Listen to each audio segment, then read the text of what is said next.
जी मैं डॉक्टर मोहम्मद अबरार ज़हूर Sargodha university assistant professor हाँ history department ते अज का दिन बड़ा अहम है। 21 फरवरी माँ बोली का आलमी दिन मनाया जाता है और ये अपनी माँ बोली दे नाल लोगों की मुहब्बत उन्हों की वाबस्तगी मनाउण का दिन है। इस दिन की निस्बत भी उन्होंने लोगों के हवाले नाल है जिन्हें अपनी माँ बोली कायम रखने वास्ते बहुत ज़्यादा सैक्रीफाइसिस कीतियां और उन्होंने उहदी रैकगनीशन के तौर के उत्ते यूनाइटेड नेशनस ने इस दिन माँ बोली के आलमी दिन के तौर पर मनाउण का रख दिता। पंजाबी जबान साड़ी माँ बोली है पंजाब के लोगों की और ये साढ़े वास्ते बड़ा अहम है कि असी पंजाबी नू और उहदे कल्चर नू उहदे वरसे नू उहदी तारीख नू ਉਹਦੇ ਵਿੱਚ ਜਿਨ੍ਹਾਂ ਲੋਕਾਂ ਨੇ ਬਹੁਤ ਜ਼ਿਆਦਾ ਕੰਟਰੀਬਿਊਟ ਕੀਤਾ ਹੈ ਉਹਨੂੰ ਅਸੀਂ ਨਾ ਸਿਰਫ ਇਹ ਕਿ ਜ਼ਿੰਦਾ ਰੱਖੀਏ ਬਲਕਿ ਅੱਗੇ ਆਉਣ ਵਾਲੀਆਂ ਆਪਣੀਆਂ ਨਸਲਾਂ ਨੂੰ ਉਹ ਸਾਰਾ ਕੁਝ ਪਾਸ ਕਰਕੇ ਜਾਈਏ। ਵੇਖੋ ਜੀ ਇਹ ਜ਼ਬਾਨ ਦੇ ਨਾਲ ਜਿਹੜੀ ਵਾਬਸਤਗੀ ਹੈ ਉਹਦੇ ਨਾਲ ਹੀ ਤੁਹਾਡਾ ਕਲਚਰ ਬਚ ਸਕਦਾ ਹੈ, ਉਹਦੇ ਨਾਲ ਹੀ ਤੁਹਾਡਾ ਤਾਰੀਖੀ ਵਰਸਾ ਬਚ ਸਕਦਾ ਹੈ।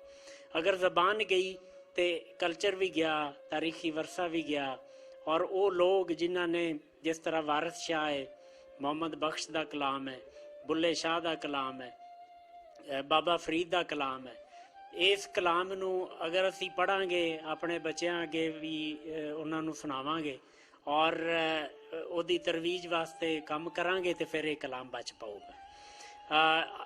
बदकिस्मती नाल साडे कोल पंजाब दे विच एक ट्रेंड स्टार्ट हो गया कि लोग अपने बच्चे छोटियां दे नाल पंजाबी दे विच नहीं बोलते बल्कि उर्दू दे विच बोलण नूं बड़ा एहसास समझते हैं। वेखो जी उर्दू भी साडे वास्ते बड़ी अच्छी साडी कौमी ज़बान है लेकिन पंजाबी जिहड़ी ज़बान साडी माँ बोली है उहनूं जिंदा रखना साडा बुनियादी फर्ज है।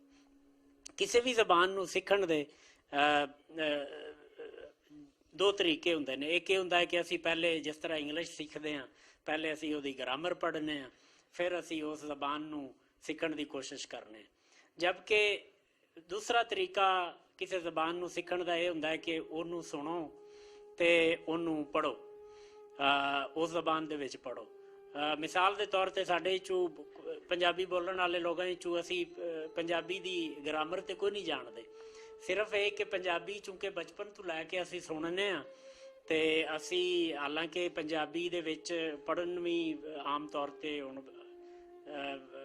बहुत कम लोग उस तरह कलाम नूं पंजाबी दे विच पढ़ते हैं या वो लोग जिहड़े पंजाबी डिपार्टमेंट्स नाल वाबस्ता ने वो पंजाबी दे विच उस तरह कलाम पढ़ते हैं। तो इस तरह असी ज़बान नूं अच्छे तरीके नाल सीख भी सकते हैं तो उन्होंने अगे उन्होंने फैलाण वास्ते बड़ा रोल प्ले कर सकते हैं।